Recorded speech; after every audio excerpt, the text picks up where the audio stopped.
the idea was to take a gamer and turn him into a race car driver. And there was a lot of people who said that it couldn't happen.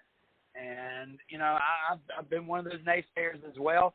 This movie is a documentation that it can happen. And that's going to get me a little bit further into what I've got to say here. We also have another driver in the Cup Series. I had a conversation with a gentleman at the end of Gran Turismo. And I said, that's a great movie, man. I mean, I'm inspired by that. I've really given my kids a hard time on it. But, it shows, but it really furthers the fact that, he was like one guy out of all these people who played Gran Turismo who got that opportunity. And that's how small the chances are of making something of yourself in that profession. But when I started talking about William Byron and how he's been able to basically mimic that in his NASCAR career by coming from being a gamer to a stock car driver, all of a sudden it got the old mind ticking. And I don't like it when the old mind ticks because then I get lost in thought. And I got to thinking, I have been the one that has always said, you're not going to find a poor kid across the track who's going to be able to brace these race cars. And right now, in racing, it's a lot of privileged kids buying rides. We know it is. It's been that way for a long time. I've got a friend of mine who would claim it started with Jeff Gordon. And I reminded him that it's so crazy that for just a moment in time, Alan Kowicki and Jeff Gordon were on the same timeline. Because those are two totally polar opposite people, right? Let's get back to what I was talking about.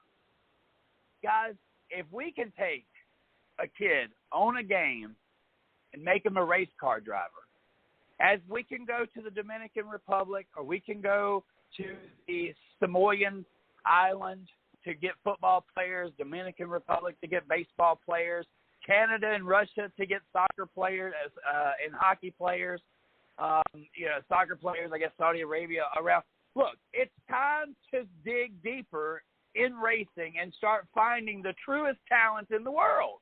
And I think that Gran Turismo helped open my eyes to this, that we are capable of creating kids who are not necessarily of the privileged background, and we can give them an opportunity to become race car drivers. And I've already heard my crew. They're ready to talk, so I won't hold them back any longer. I'm just glad that I figured out what my rant was, because it would have been terrible to miss the top tonight. I just wanted to bring up the fact, is there not, or was there not, an iRacer that got a chance to drive somewhere in the NASCAR series? I'm not real good on the details, but if I'm not mistaken, if I'm not mistaken, they did give at least one driver from iRacing a chance to really drive. Yeah, there's William. Obviously, the success of William Byron, that's the biggest one. The other biggest one is Ty Majeski.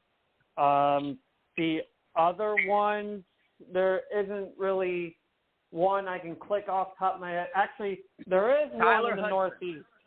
Hold on. There's Tyler, a Southern driver. Okay, there is that one. There is one up here in the Northeast. He's one of the top Crate 602 sportsman racers in the Northeast, primarily New York. His name is Peyton Talbot. He has been big on iRacing since they've dropped the big block modified cars on iRacing. And ever since then, he's gone from a mid-pack driver to now he's literally a championship threat no matter where he goes.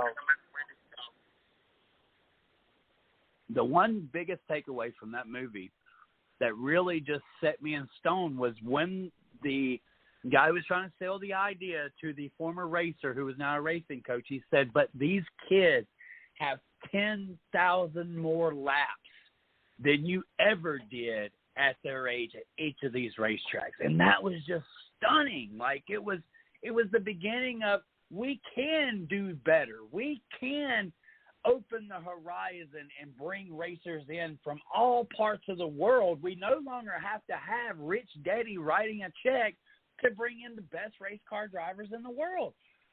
Tell me what race car fan that wants to be a race car driver isn't playing iRacing or some form of racing on a device such as a PlayStation or an Xbox? I'm waiting for the answer. Any child who loves racing, the first thing he's going to go do is he's going to go either buy a NASCAR game, the Tony Stewart dirt racing game, or he's going to talk his parents into signing up iRacing for him.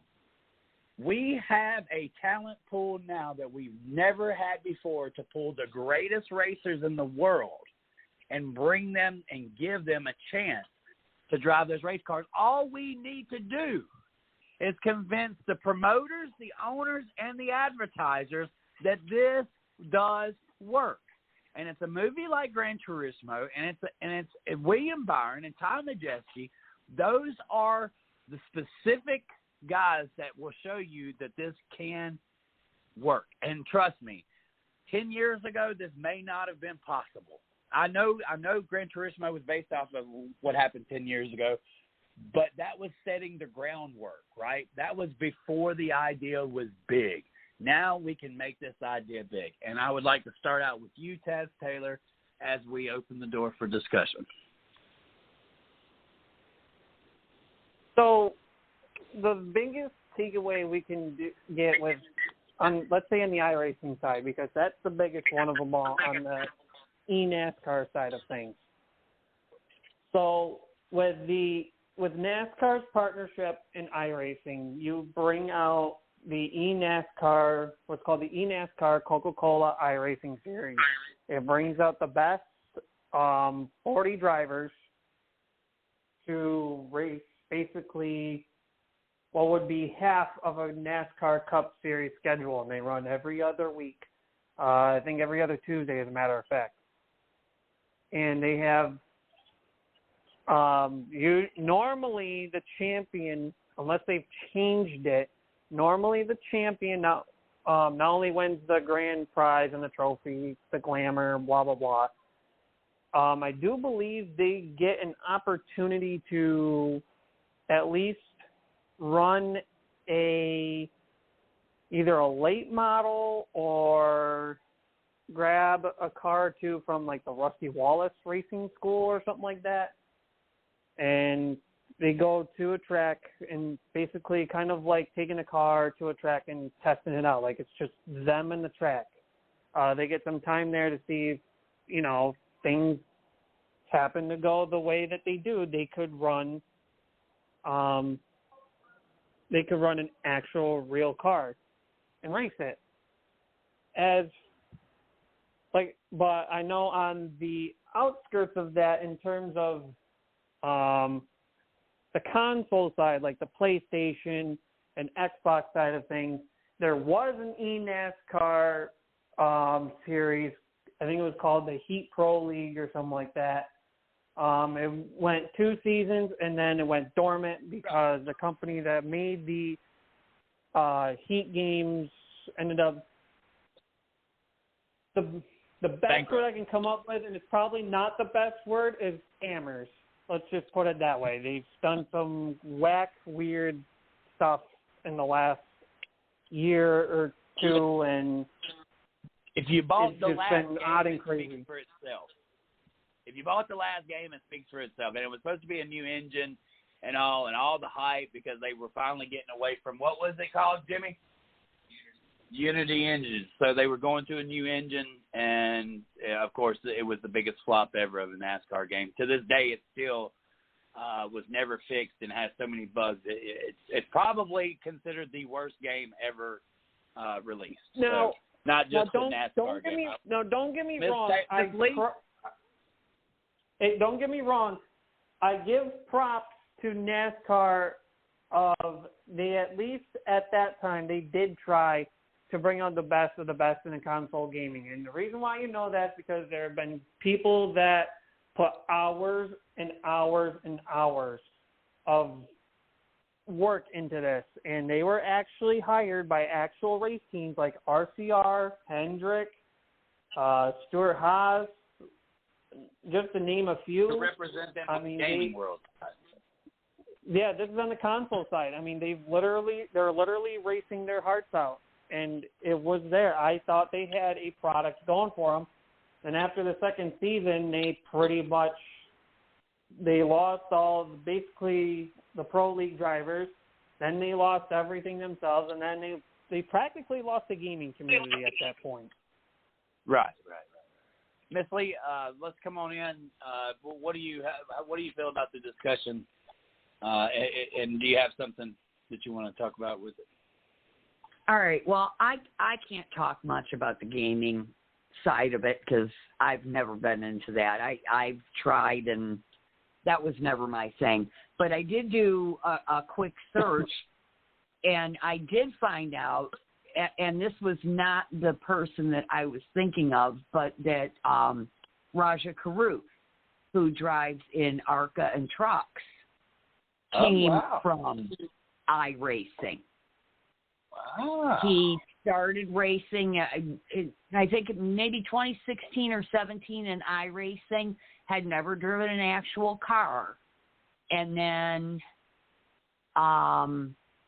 in 2019, he signed up with Rev Racing and started out in Legends. And all of his prior experience had been iRacing. So, there you go. I think it is a viable way to look at things and maybe, get them started in the lower series like Raja Karuth did. Right. I don't know. I hear that with the advanced rigs that some of these kids can get, and that costs, I'm sure, an incredible amount of money too, but that they can be, fairly pretty realistic. So I think it would be ignorant of NASCAR to not explore that. I'm not saying it's the best option, but I think it does widen the field. But then again, you have to look at how are these kids going to get the money if they're not coming from money? How are they going to get the sponsorship? Right. So, again, starting at the lower levels. Right. And one thing I kind of want to note, too, is that this isn't just on the NASCAR side. I know iRacing and NASCAR, we talk about that branch. That's the biggest one of them all. But we can't forget about the other partners that iRacing's got. They got World of Outlaws. I believe there's a couple other ones. I mean, iRacing has a college iRacing series where people that want to race online and are a full-time student in a college, they race against each other. Like there's a representative from like Rutgers, a representative from California, just to name a couple. But like I said, there's the dirt racing side too, as I mentioned with World of Outlaws. And then as I mentioned in the Northeast, you have Peyton Talbot, who right now is, I think if it wasn't for iRacing, he would not be a top contender or championship threat no matter where he goes, especially leading the NASCAR Weekly Series points for Division II right now. Yeah, it's definitely room to see this grow. I think that movie has come out at the right time, and it was definitely not really the storyline that I was expecting. And had I known that it was really, a video game movie, I think I would have had a different perspective on even wanting to go see it. But once I did, and they welded it all together very nicely, I would give it a 10 out of a 10. Go see it. It's definitely it'll give you some moments of wet eyes. You'll feel some moments of accomplishment. It's one thing, the physical work that these athletes had to become athletes. Like they were gamers who had to become athletes in order to achieve the goal.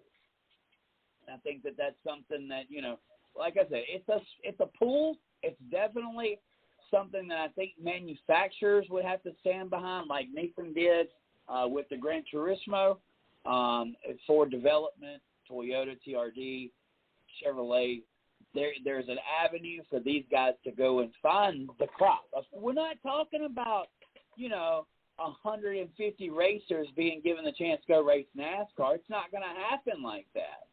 But we can get one or two guys who are qualified, and it'll leave these kids with something to chase.